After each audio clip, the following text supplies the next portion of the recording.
Hello everyone, welcome to my channel. So इस video में हम पॉलिटी स्टार्ट कर रहे हैं। हम कंप्लीट पॉलिटी करने वाले हैं ईपीएफओ के लिए, पीएससी के लिए और एसएससी लेवल की।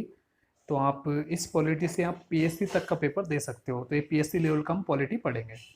सो ये फर्स्ट चैप्टर है जिसमें हम थोड़ा इंट्रोडक्शन देखेंगे कॉन्स्टिट्यूशन का, कि हमारा कॉन्स्टिट्यूशन कैसे बना था और कब इसकी शुरुआत हो गई थी, अंग्रेजों ने कितना सपोर्ट किया था इसमें। तो वो सब कुछ हम इस वीडियो में देखने वाले हैं। सो चलो वीडियो को स्टार्ट करते हैं। सबसे पहले कॉन्स्टिट्यूशन होता क्या है, आपको बेसिक डेफिनेशन पता होनी चाहिए कि कॉन्स्टिट्यूशन होता क्या है। देखो, कॉन्स्टिट्यूशन कुछ नहीं होता, सिंपल एक क्या होता है, लॉ होता है। अगर जैसे इंडिया में कोई भी लॉ बनेगा तो कॉन्स्टिट्यूशन की लिमिट में ही बनेगा। मतलब you can not cross the limit of constitution. अगर आपको कोई लॉ बनाना है तो आप with in the limit of constitution आपको लॉ बनाना पड़ेगा। तो कॉन्स्टिट्यूशन की मदद से हम क्या कर सकते हैं, बहुत सारे लॉ फॉर्म कर सकते हैं। तो this is the basic function of constitution. तो विदाउट कॉन्स्टिट्यूशन आप किसी भी कंट्री को रन नहीं कर सकता, कोई भी कंट्री चल नहीं सकता अच्छे से। तो इसलिए कॉन्स्टिट्यूशन हर एक कंट्री में होता है और ये कॉन्स्टिट्यूशन होना बहुत ज़रूरी होता है। तो अब बात करते हैं, एक छोटा सा कॉन्सेप्ट है सेपरेशन ऑफ पावर्स। देखो, इसमें क्या होता है कि हमारे पास तीन ऑर्गन्स हैं। देखो, एग्जीक्यूटिव, लेजिस्लेचर एंड जुडिशरी। अब एग्जीक्यूटिव क्या होता है, डिटेल्स में देखेंगे हम। एग्जीक्यूटिव मतलब कार्यपालिका। एग्जीक्यूटिव मतलब कार्यपालिका। कार्यपालिका मतलब जो जो भी लॉ बने हुए हैं देश में उनको इम्प्लीमेंट करने का काम करते हैं। जैसे सेंटर में कौन करेगा, सेंट्रल गवर्नमेंट करेगी। स्टेट में कौन करेगा, स्टेट गवर्नमेंट करेगी। मतलब जो भी लॉ बने हुए हैं हमारे देश में उनको इम्प्लीमेंट करते हैं सेंट्रल गवर्नमेंट और स्टेट गवर्नमेंट। तो वो आते हैं किसमें, एग्जीक्यूटिव में। सेकंड आता है लेजिस्लेचर। लेजिस्लेचर मतलब विधानसभा। विधानसभा क्या करेगा, विधानसभा लॉ बनाएगा। मतलब क्या होता है कि सेंटर में लॉ कौन बनाएगा, पार्लियामेंट लॉ बनाएगा। स्टेट में लॉ कौन बनाएगा, स्टेट लेजिस्लेचर लॉ बनाएगा। तो लेजिस्लेचर का क्या काम होता है, लॉ बनाने का काम होता है। तो ये क्या है, सेकंड ऑर्गन है हमारे किसका, सेपरेशन ऑफ द पावर में क्या है, सेकंड चीज है। थर्ड है जुडिशरी। जुडिशरी का मतलब होता है न्यायपालिका। न्यायपालिका में आते हैं अपने, न्यायपालिका का क्या काम होता है, न्यायपालिका का काम होता है जो भी डिस्प्यूट होते हैं उसको सेटल करने का। मतलब जैसे सपोज करो एक सेंट्रल गवर्नमेंट ने कोई नियम बनाया, कोई लॉ बनाया, और किसी स्टेट गवर्नमेंट उस लॉ से डिसएग्री करता है। स्टेट गवर्नमेंट बोलता है कि हम इस लॉ को फॉलो नहीं करेंगे, ये लॉ अच्छा नहीं है या फिर फेयर नहीं है। तो वो जो पर्टिकुलर स्टेट गवर्नमेंट है वो सुप्रीम कोर्ट में जाके पिटीशन फाइल कर सकता है और अपनी बता सकता है कि we are not happy with this law. So ये तो अगर सुप्रीम कोर्ट क्या करेगा, उस जो भी डिस्प्यूट है सेंट्रल गवर्नमेंट और स्टेट गवर्नमेंट के बीच में उसको क्या करेगा, सेटल करेगा। तो ये क्या हो जाएगा, जुडिशरी का काम हो जाएगा। तो तीनों के अलग अलग काम है, तीनों अपने अपने काम करते हैं, फिर जाके पूरा देश अच्छे से चल पाता है। तो आपको पता चल गया एग्जीक्यूटिव क्या काम करता है, लॉ को एग्जीक्यूट करता है। लेजिस्लेचर क्या करता है, लेजिस्लेचर क्या करता है, लॉ को फ्रेम करता है। और जुडिशरी क्या करेगा, जो भी लॉ है उसको इंटरप्रेट करेगा। और जो भी डिस्प्यूट है सेंट्रल गवर्नमेंट, स्टेट गवर्नमेंट या फिर लोगों से, एक दो तीन लोगों के बीच में या फिर एक दूसरे के बीच में, उसको क्या करता है, सेटल करता है। तो जो अबोव थ्री हैं ये क्या है, पिलर ऑफ डेमोक्रेसी है। हमारे डेमोक्रेसी के तीन पिलर हैं। फोर्थ वन क्या है, प्रेस है। तो आपको अगर क्वेश्चन पूछ ले कि तीन पिलर कौन कौन से डेमोक्रेसी के, तो आपको पता होना चाहिए executive, legislature and judiciary. And fourth one is press. Okay, चलो अब आगे बढ़ते हैं। अब देखो, एक छोटा सा कंसेप्ट और है, distribution of power. Distribution of power का मतलब कि पावर का कैसे डिस्ट्रीब्यूट करना है आपको। देखो, तीन तरह की लिस्ट होती हैं जो हमारे जो कॉन्स्टिट्यूशन है उसके शेड्यूल 7 में दी गई हैं। वो मैं आपको बता दूंगा आगे के शेड्यूल क्या होता है। और जब भी हम शेड्यूल 7 पढ़ेंगे तो हम उसको डिटेल से पढ़ेंगे। अभी देखो, तीन लिस्ट होती है, यूनियन लिस्ट होती है, एक स्टेट लिस्ट होती है, एक कंकरेंट लिस्ट होती है। यूनियन लिस्ट में क्या होता है, यूनियन लिस्ट में क्या होता है कि जो लॉ बनाता है वो कौन बनाता है, पार्लियामेंट बनाता है। और यूनियन लिस्ट में कौन आ जाएंगे, सेंट्रल गवर्नमेंट और पार्लियामेंट। मतलब जो लॉ बनाएगा वो कौन बनाएगा, पार्लियामेंट बनाएगा। और वो लॉ क्या होगा, पूरी कंट्री में लागू होगा, पूरी कंट्री में उसको क्या करा जाएगा, इंप्लीमेंट किया जाएगा। वो किसी पर्टिकुलर एक स्टेट के लिए नहीं होगा, वो पूरे कंट्री के लिए होगा। तो वो होता है यूनियन लिस्ट में आगे। जैसे सिटीजनशिप है, एक सब्जेक्ट है सिटीजनशिप का, तो ये क्या हो जाएगा, पूरी कंट्री में इंप्लीमेंट होगा। या सिटीजनशिप के ऊपर अगर कोई भी लॉ बनता है पार्लियामेंट में तो वो पूरी कंट्री में लगेगा, ना कि किसी पर्टिकुलर स्टेट में। सेंसस हो गया, डिफेंस हो गया, ये बहुत सारे सब्जेक्ट हैं जो किस में आते हैं, यूनियन लिस्ट में आते हैं। तो ये आपको पता होना चाहिए। सेकंड आता है स्टेट लिस्ट। इस पीडीएफ में थोड़ा कटा हुआ है ये, तो ये आप थोड़ा मैनेज कर लेना। स्टेट लिस्ट में मैं आपको बता देता हूँ, स्टेट लिस्ट में क्या होगा कि लॉ कौन बनाएगा, स्टेट लेजिस्लेचर बनाएगा ऑब्वियसली। और जो वो लॉ बनाएगा उस पर्टिकुलर स्टेट में ही अप्लाई होगा जिस स्टेट के लिए वो लॉ बना है। जैसे एजुकेशन हो गया, हर एक स्टेट का अपना अपना लॉ होता है एजुकेशन का। इलेक्ट्रिसिटी हो गया, लेबर हो गया, पंचायत हो गया, वाटर हो गया, एट्सेट्रा। तो ये क्या हो जाएंगे, स्टेट लिस्ट में आ जाएंगे ये सब्जेक्ट। तो इसके लिए कौन लॉ बनाएगा, स्टेट लेजिस्लेचर लॉ बनाएगा, और ये स्टेट में विद इन द स्टेट ये इम्प्लीमेंट होंगे, ठीक है। अब थर्ड वन देखते हैं कंकरेंट लिस्ट। कंकरेंट लिस्ट में मतलब वो सब्जेक्ट आते हैं, इसमें क्या होगा कि इसमें स्टेट गवर्नमेंट भी लॉ बना सकती है और यूनियन गवर्नमेंट भी लॉ बना सकते हैं, दोनों लॉ बना सकते हैं, मतलब पार्लियामेंट भी लॉ बना सकता है और स्टेट लेजिस्लेचर भी लॉ बना सकता है। लेकिन जैसे कोई सपोज करो कोई स्टेट ने कोई लॉ बनाया हुआ है, लेकिन कंकरेंट लिस्ट किस सब्जेक्ट पे, लेकिन बाद में क्या होता है कि पार्लियामेंट अपना भी लॉ बना देता है उस सब्जेक्ट के ऊपर, तो पार्लियामेंट का जो लॉ है वो हमेशा सुप्रीम माना जाएगा। तो मतलब वो क्या कर जाएगा, जो स्टेट गवर्नमेंट का जो लॉ था उसको क्या कर जाएगा, प्रीवेल कर जाएगा, उसको क्या कर जाएगा, प्रीवेल कर जाएगा। तो ये होते हैं कंकरेंट लिस्ट। अब देखो लॉ कैसे बनते हैं, मैं आपको ये भी बता देता हूँ। तो देखो लॉ बनाने के, पार्लियामेंट में लॉ कैसे बनते हैं, मतलब सेंट्रल गवर्नमेंट के लिए जो लॉ बनता है, पार्लियामेंट जो लॉ बनाता है पूरे देश के लिए, वो कैसे बनाता है, वो सबसे पहले वो देख लेते हैं। देखो पार्लियामेंट में 3 चीज़ें होती हैं, प्रेसिडेंट, लोकसभा, राज्यसभा। अब जो प्रेसिडेंट होता है ये इसका मेंबर नहीं होता पार्लियामेंट का, लेकिन इसका क्या होता है, पार्ट होता है। ये चीज़ आपको ध्यान रखनी है। अगर आपसे कोई पूछ ले कि प्रेसिडेंट मेंबर होता है पार्लियामेंट का, नहीं नहीं, प्रेसिडेंट पार्लियामेंट का मेंबर नहीं होता, ये जस्ट क्या होता है, पार्ट होता है। तो इसमें हो गया लोकसभा, राज्यसभा। जो लोकसभा और राज्यसभा हैं इसके मेंबर कहाँ से आएंगे, ये इलेक्टेड मेंबर होते हैं जो हम ही लोग चुनते हैं, इनको उनको बोलते हैं हम एमपीज बोलते हैं, मेंबर ऑफ पार्लियामेंट, जो हम ही लोग अपने वोट के थ्रू उनको चुनते हैं, फिर वो जाके पार्लियामेंट में बैठते हैं, फिर वो पार्लियामेंट में जाने के बाद अपने पार्लियामेंट में बैठने के बाद वो हमारे लिए लॉ बनाते हैं पर्टिकुलर किसी भी सब्जेक्ट के ऊपर। तो होगा क्या, कोई भी बिल होगा, कोई भी बिल मतलब जैसे पर्टिकुलर कोई सिटीजनशिप ले लिया कि सिटीजनशिप के ऊपर कोई जैसे लॉ बनाना है, तो सिटीजनशिप का एक पर्टिकुलर एक ड्राफ्ट तैयार किया जाएगा, तो सबसे पहले लोकसभा में जा सकता है, राज्यसभा में भी जा सकता है। पहले लोकसभा में चला गया तो पहले फिर राज्यसभा से पास होगा, जैसे पहले राज्यसभा में चला गया तो पहले फिर लोकसभा से पास होगा, तो दोनों में पास हो जाएगा। उसके बाद वो जाता है प्रेसिडेंट के पास में, वो पर्टिकुलर जो भी बिल है वो, तो प्रेसिडेंट अगर उसको साइन कर देता है तो जो लॉ बना है वो एक्ट बन जाता है। मतलब लॉ एक्ट बन गया, मतलब अब इस पर हमको एक्ट करना है, मतलब ये इंप्लीमेंट हो गया, अब ये लॉ अप्लाई हो गया, तो प्रेसिडेंट साइन करेगा तभी वो लॉ एक्ट के रूप में कन्वर्ट होगा, ठीक है। तो ऐसे लॉ बनता है किसमें, पार्लियामेंट में। अब स्टेट लेजिस्लेचर में लॉ कैसे बनता है, ये सिंपल, इसका भी सिंपल प्रोसीजर होता है। इसमें क्या होता है कि इसमें देखो, इसमें क्या होता है, गवर्नर होता है, लेजिस्लेटिव काउंसिल होती है, मतलब Vidhan Parishad, and legislative assembly होती है विधानसभा। तो इसमें क्या होता है, ये लेजिस्लेटिव जो काउंसिल और ये असेंबली होते हैं, इनमें क्या आते हैं, एमएलएज बैठते हैं। एमएलए कौन चुनता है, एमएलए भी हम ही लोग चुनते हैं, हम वोट देने जाते हैं, उसके बाद एमएलए बनते हैं, वो जाके फिर इसमें बैठते हैं, लेजिस्लेटिव असेंबली में जाके बैठते हैं, और फिर जाके वो हमारे लिए लॉ बनाते हैं पर्टिकुलर स्टेट में।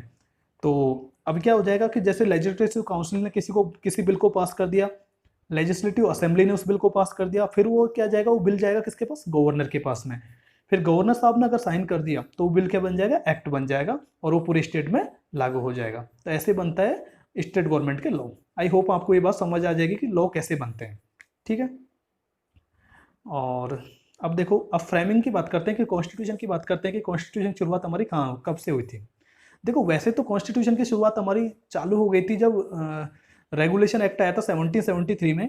जब मैं आपको हिस्ट्री पढ़ाऊंगा तब आपको अच्छे से डिटेल में बताऊंगा कि रेगुलेशन एक्ट 1773 क्या था। तब जब अंग्रेजों ने हमारे लिए क्या बनाया था, एक्ट बनाया था कि धीरे धीरे 1773 के एक्ट आए, फिर काउंसिल एक्ट आने लगे धीरे धीरे, तो बहुत सारे एक्ट आए थे। लेकिन हुआ क्या था कि 1946 में अक्टूबर नवंबर के टाइम चल रहा था, तो उस टाइम क्या हुआ था कि जो इंग्लैंड है, यूके की जो गवर्नमेंट है वो चेंज हो गई थी वहाँ पे, और इधर वर्ल्ड वार जो हुआ था वो भी खत्म हो गया था 1945 में। तो और हमने भी क्विट इंडिया मूवमेंट कर दिया था 1942 में। तो हम ऑल सेट थे कि हमने ये बोल दिया था कि हमको आज़ादी अब चाहिए ही चाहिए, अब हमको कुछ नहीं चाहिए, हमको फुल फ्रीडम चाहिए। तो जो वहाँ की जो नई गवर्नमेंट बनी थी यूके में, उन्होंने भी इस चीज़ को एक्सेप्ट कर लिया, और उन्होंने बोला कि अब हम इंडिया छोड़ देते हैं, और पर इंडिया छोड़ने से पहले हम उनका एक कॉन्स्टिट्यूशन बनाना चाहते हैं। अब हमको तो इतने सालों से अंग्रेजों ने राज किया था, तो हमको कैसे पता कि देश कैसे चलता है। तो हमको इंग्लैंड के जो वहाँ के जो पार्लियामेंट है, वहाँ से 3 मिनिस्टर भेजे उन्होंने कि आप जाओ और भारत में जाके उनका कॉन्स्टिट्यूशन तैयार करो, उसके बाद हम उनको आज़ादी दे देंगे। तो उन्होंने 3 मेंबर भेजे। अब 3 मेंबर क्या थे, मतलब उन 3 मेंबर आए थे, उनको प्लान को बोलते हैं कैबिनेट मिशन प्लान, 1946 में आया था।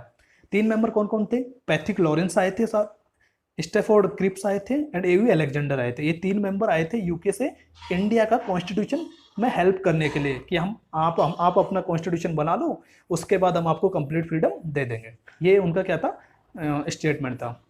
तो फिर क्या हुआ, इन तीनों ने हेल्प की कॉन्स्टिट्यूशन बनाने में। तो फिर हमारा बना था कॉन्स्टिट्यूंट असेंबली बना था, सीए बना था। तो अभी जहाँ भी आगे सीए लिखा हुआ है इसका मतलब यही होगा कि कॉन्स्टिट्यूंट असेंबली। तो सीए बना।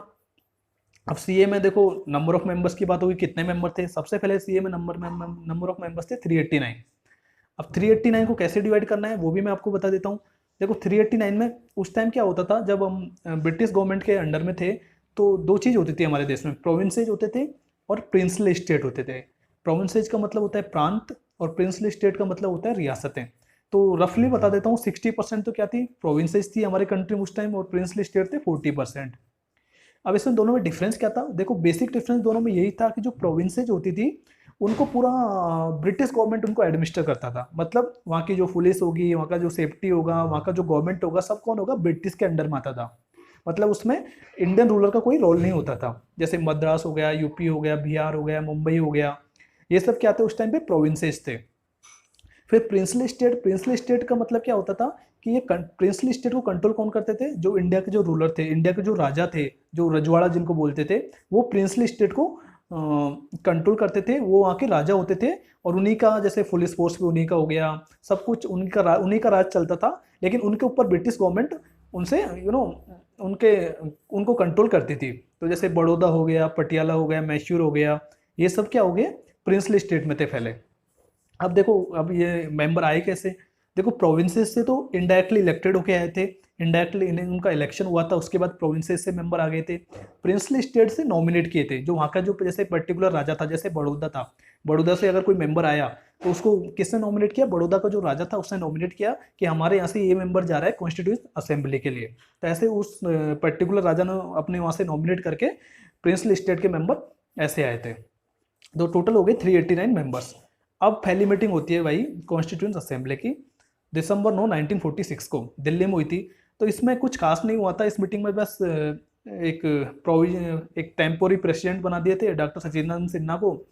और इस मीटिंग में क्योंकि इनको क्यों बनाया था, क्योंकि ये सबसे एजड आदमी थे, सबसे बुजुर्ग आदमी थे, तो इनको प्रोविजनल प्रेसिडेंट बना दिया और दिल्ली में मीटिंग हुई। उसके बाद में इस मीटिंग में डिक्लेयर हो गया कि हम जो प्रेसिडेंट बनाएंगे, वो जो परमानेंट प्रेसिडेंट होगा वो होगा डॉक्टर राजेंद्र प्रसाद, और जो वाइस प्रेसिडेंट होंगे वो एस.सी. मुखर्जी होंगे, हरीश चंद्र मुखर्जी होंगे। तो जब सेकंड मीटिंग हुई दिसंबर 11 1946 को, तो प्रेसिडेंट बन गए राजेंद्र प्रसाद जी और वाइस प्रेसिडेंट बन गए एच.सी. मुखर्जी। फिर 13 दिसंबर को क्या हुआ कि एक ऑब्जेक्टिव रेजोल्यूशन पास किया गया। मतलब हमको ये तो पता होना चाहिए कि हम कॉन्स्टिट्यूशन बना तो रहे हैं, लेकिन उसका एम क्या है, उसका एम क्या है कि हम क्यों बना रहे हैं, हमको क्या क्या चाहिए हमारे कॉन्स्टिट्यूशन में। तो उसका एक रेजोल्यूशन पास किया गया। तो अगर आपसे एग्जाम में क्वेश्चन पूछ ले कि फर्स्ट डॉक्यूमेंट्स कौन सा था जो इंट्रोड्यूस हुआ था कॉन्स्टिट्यूंट असेंबली में, तो वो क्या था, ऑब्जेक्टिव रेजोल्यूशन था। ऑब्जेक्टिव रेजोल्यूशन, उद्देश्य संकल्प, ये क्या था, फर्स्ट डॉक्यूमेंट था जो कॉन्स्टिट्यूंट असेंबली में इंट्रोड्यूस हुआ था सीए द्वारा, ठीक है। और इसको जो ऑब्जेक्टिव जो रेजोल्यूशन है, इसको रिटर्न किसने लिया था, जेएल नेहरू ने इसको लिखा था। अब बात करते हैं हम, देखो अब क्या हुआ था कि जैसे बहुत सारे सब्जेक्ट थे, सिटीजनशिप था, और जैसे फंडामेंटल ड्यूटीज थी, फंडामेंटल राइट्स थे, बहुत बड़ा कॉन्स्टिट्यूशन था हमारा। तो उसने अलग अलग सब्जेक्ट में डिवाइड कर दिया। जैसे 389 मेंबर थे, उनको अलग अलग ग्रुप में डिवाइड कर दिया, सबको अलग अलग सब्जेक्ट दे दिए गए कि आप इस सब्जेक्ट पे काम कीजिए, आप इस सब्जेक्ट पे काम कीजिए। उसके बाद में क्या हुआ, सबने अपने अपने सब्जेक्ट पे काम किया, रिपोर्ट्स तैयार की। रिपोर्ट्स तैयार करने के बाद में उन्होंने रिपोर्ट्स कॉन्स्टिट्यूशन के जो एडवाइजर थे, कॉन्स्टिट्यूशन असेंबली थी, उसको रिपोर्ट सबमिट करा दी। फिर कॉन्स्टिट्यूशन असेंबली ने उस रिपोर्ट को बी.एन. राव को दे दिया। जो बी.एन. राव कौन थे, कॉन्स्टिट्यूशन एडवाइजर थे। कॉन्स्टिट्यूशन एडवाइजर कौन थे, बी.एन. राव थे। तो उनको उन्होंने उस रिपोर्ट को सबमिट करा दिया। अब क्या होता है कि बी.एन. राव ने जो रिपोर्ट मिली उनको, उसके बेसिस पे एक ड्राफ्ट बनाया। तो उनका ये प्रपोजल था कि ये एक ड्राफ्टिंग कमेटी बननी चाहिए, जो भी आया है, जो भी रिपोर्ट्स आई उन सबको स्टडी करने के लिए एक पर्टिकुलर तरीके से। तो एक ड्राफ्ट बना। तब तक क्या हो गया था कि 15 अगस्त 1947 आ गया था, ये सब कुछ चल रहा था तब तक। और 15, आपको पता है कि 15 अगस्त 1947 को क्या हुआ था कि हमारे देश में पार्टीशन हो गया था, और मुस्लिम लीग अलग हो गई थी, और मुस्लिम लीग के जो ज़्यादा से ज़्यादा मेंबर क्या हो गए थे, पाकिस्तान चले गए थे। तो उन्होंने कॉन्स्टिट्यूशन असेंबली छोड़ दिया था, और फिर 389 मेंबर से फिर 299 मेंबर रह गए पार्टीशन के बाद में, और मुस्लिम लीग ने कॉन्स्टिट्यूशन असेंबली को छोड़ दिया था, ठीक है। फिर क्या हुआ कि ड्राफ्टिंग कमेटी बनी। 29 अगस्त 1947 को ड्राफ्टिंग कमेटी के प्रेसिडेंट बने बी.आर. अम्बेडकर जी। अब बी आर अम्बेडकर जी का जन्म हुआ था महू एमपी में। और 6 मेंबर और थे इनके साथ में, 7 लोगों की ड्राफ्टिंग कमेटी थी। 6 मेंबर थे, एक था एन गोपाल स्वामी अयनगर, कृष्णमा स्वामी अय्यर, के ए मुंशी, सैयद मोहम्मद सदुल्ला और एन माधव राव। एन माधव राव इन्होंने किसको रिप्लेस किया था? बी एन मित्तर को रिप्लेस किया था, क्योंकि बी एल मित्तर थे, इनकी बहुत ज़्यादा हेल्थ इश्यूज हो गए थे, इनको तो आगे काम नहीं कर पा रहे थे, तो इनकी जगह एन माधव राव आ गए थे। एक छठा थे, एक कृष्णामाचार्य थे, जो इसमें नहीं है पीडीएफ में, कृष्णामाचार्य, और जिन्होंने डीपी खेतान ने, जी डीपी खेतान को उन्होंने रिप्लेस किया था, क्योंकि डीपी खेतान की डेथ हो गई थी, तो उनकी जगह कृष्णामाचार्य आ गए थे। ठीक है, तो ये 6 मेंबर हैं, और इन 6 मेंबरों के बारे में आपको पता होना चाहिए। सीएन अपॉइंट किए थे। अब देखो बी एन राव के बारे में एक और चीज़ बताता हूँ। ये पहले जज थे हमारे देश के, जो इंटरनेशनल कोर्ट ऑफ जस्टिस है, जो हमारा इंटरनेशनल का कोर्ट है, वहाँ पे जज बने थे। और इंटरनेशनल कोर्ट ऑफ जस्टिस का हेडक्वार्टर कहाँ पे है? नेदरलैंड में। और 3 जज कौन कौन से हैं जो वहाँ पे बने? अभी तक इंडिया में 4 जज ही हैं जो इंटरनेशनल कोर्ट ऑफ जस्टिस में जाके जज बने। एक तो थे बी एन राव, एक थे नागेंद्र सिंह, एक प्रेसिडेंट भी बने थे वहाँ के, एक थे आर एस पाठक, एक दलवीर भंडारी, जो अभी करेंटली वहाँ पे क्या है? जज है। अब क्या होता है कि फरवरी 1948 से नवंबर 49 तक सीईओ ने जो भी कॉन्स्टिट्यूशन असेंबली थी, उन्होंने डिस्कस किया जो भी ड्राफ्ट कॉन्स्टिट्यूशन था हमारा, और फिर उससे बहुत सारे चेंजेस किए गए। मतलब ड्राफ्ट बी आर अम्बेडकर ने क्या किया था, और उसकी टीम ने पूरा जो ड्राफ्ट कॉन्स्टिट्यूशन था वो तैयार करके सीए को सौंप दिया था। फिर सीए ने उसमें बहुत सारे अपने तरीके से चेंजेस किए, और फाइनली हमारा 26 नवंबर 1949 को हमारा जो कॉन्स्टिट्यूशन था वो अडॉप्ट कर लिया गया। 26 नवंबर, इसलिए हम 26 नवंबर को कॉन्स्टिट्यूशन डे के रूप में मनाते हैं। 2015 से ये चालू हुआ है। 26 नवंबर क्या होता है? कॉन्स्टिट्यूशन डे होता है, क्योंकि इस दिन हमारा कॉन्स्टिट्यूशन क्या हो गया था? अडॉप्ट हो गया था। फिर क्या होता है? 26 जनवरी 1950 को कमेंसमेंट हो गया था कॉन्स्टिट्यूशन, मतलब फाइनली इंप्लीमेंट हो गया था। अब 26 जनवरी क्यों चूज किया, 26 नवंबर को क्यों कमेंसमेंट नहीं किया? क्योंकि इसकी बहुत हिस्ट्री रही है। जब 1930 में जब लाहौर सेशन हुआ था रावी रिवर पे, तो उस टाइम क्या हुआ था? नेहरू और बोस ने सेलिब्रेशन किया था, इंडिपेंडेंस डे सेलिब्रेट कर लिया था 26 जनवरी 1930 को, तो उसको बोलते हैं फर्स्ट इंडिपेंडेंस डे, जब उन्होंने सेलिब्रेट किया। तो वो डेट बहुत इंपॉर्टेंट थी हिस्ट्री के पर्पज से, तो इसलिए हमारा जो कॉन्स्टिट्यूशन था 26 जनवरी 1950 को कमेंसमेंट आ गया। मतलब वो क्या हो गया? कमेंसमेंट आ गया, मतलब वो एक तरीके से इम्प्लीमेंट हो गया। और वही लाहौर सेशन था जब पूर्ण साम्राज्य की भी हमने रेजोल्यूशन लिया था उस टाइम 1930 में। तो और कॉन्स्टिट्यूशन बनने में कितना टाइम लगा था? 2 साल लगे थे, 11 महीने लगे थे, 18 दिन लगे थे पूरे कंप्लीट होने में। और आपको ये बता दूं कि इंडियन कॉन्स्टिट्यूशन क्या है? रिटन कॉन्स्टिट्यूशन है। अब रिटन कॉन्स्टिट्यूशन का मतलब ये नहीं होता कि ये कहीं पे लिखा हुआ है, पर्टिकुलर कोई बुक पढ़ी हुई है, ऐसा कुछ नहीं है। रिटन कॉन्स्टिट्यूशन का मतलब ये होता है कि ये सुप्रीम है। अब एक पार्लियामेंट है हमारे पास, एक कॉन्स्टिट्यूशन है। अब इन दोनों में सुप्रीम कौन होगा? कॉन्स्टिट्यूशन होगा। अगर पार्लियामेंट कोई ऐसा लॉ बनाता है जो not with in the limit of constitution है, तो क्या होगा? वो किसके पास जाएगा? सुप्रीम कोर्ट के पास जाएगा। तो सुप्रीम कोर्ट क्या करेगा? उसको ठीक करेगा। तो सुप्रीम कोर्ट ठीक करेगा, तो सुप्रीम कोर्ट को बोलते हैं कस्टोडियन ऑफ कॉन्स्टिट्यूशन भी बोलते हैं। तो इंडियन कॉन्स्टिट्यूशन क्या होगा? रिटन कॉन्स्टिट्यूशन हो गया। और जैसे जैसे अपने इंडिया का रिटन कॉन्स्टिट्यूशन है, जैसे अनरिटन कॉन्स्टिट्यूशन जैसे यूके का है, न्यूजीलैंड का है, तो वहाँ पे क्या होता है? पार्लियामेंट सुप्रीम होता है, मतलब वहाँ पे कॉन्स्टिट्यूशन से ऊपर भी पार्लियामेंट होता है। ठीक है। और अपने यहाँ पे क्या होता है? पार्लियामेंट से ऊपर क्या होता है? कॉन्स्टिट्यूशन होता है। अभी देखो ओरिजिनली क्या था हमारे कॉन्स्टिट्यूशन में? प्रियम्बल था, 12 पार्ट्स थे, और 8 शेड्यूल थे। 8 शेड्यूल मतलब अनुसूची, और 395 क्या थे? आर्टिकल्स थे। लेकिन प्रेजेंटली बात करेंगे, प्रेजेंटली कितने हैं हमारे? प्रियम्बल हैं, 25 पार्ट हैं, और 12 शेड्यूल हैं, और 448 आर्टिकल्स हैं। ये हमारे करंट सिनारियो है हमारे कॉन्स्टिट्यूशन का। तो आई होप आपको ये वीडियो पसंद आया होगा। ये था आज का ब्रीफ इंट्रोडक्शन कॉन्स्टिट्यूशन के बारे में। और ऐसे ही हम पूरी इंडियन पॉलिटी कवर करेंगे धीरे धीरे अलग अलग वीडियो में। सो चैनल को सब्सक्राइब कीजिए, शेयर कीजिए, and keep studying, and thank you for watching the video. God bless you all.